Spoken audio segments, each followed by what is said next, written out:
abokina assalamu alaikum. barka da Lafiya abokina. ya gari ya azumi ya rana Alhamdulillah. na zuwa ka Zan je ha wallahi ni dai inda zan je da wani da inda zaka je to kai ina zaka je? zan je gurin antisisi ne na gefen sunusi lami da sunusi ka san ramadan din nan ya kama ana nan an jirge buhun shinkafa buhun masara shinkafa tirela tana nan katan din taliya katan din manja tana nan tana raba ma talakawa da kan wucewa ko an kwasa gidan ka ajiye ma ka san mutum yan nan akwai alheri akwai badawa Sai ji abokina a yanka hina ai ni zanen hiru na gida ba na ta baka sani ba. A yanka ma ka samu labarin. Da Allah ai ta jikin zulani da zuzun nan akwai alkhairi.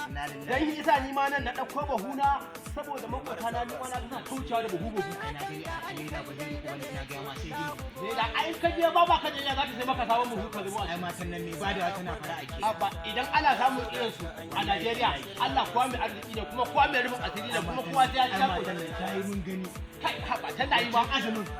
wancan azumin cewa ke malam Sama'ila ga trailer guda unguwanka da kewaye gaba ɗaya ka je karba musu nace har antisisi na gode wannan kyauta aka ta ban shadda da atamfu wurin trailer guda ta ce ka je ka raba mata unguwanka nace Allah ya kara barka Allah ya kara nisan kwana matan nan mutumin kirki ne abokina ka ai ba mu garzawa zamu mu je mu ga antisisi kai baba ina ganin antisisi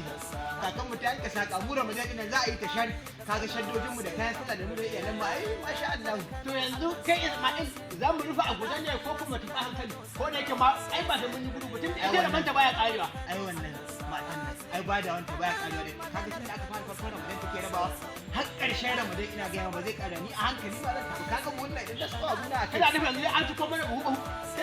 da kallon kwado ruwa mai kai Allah ya ba mu sa'a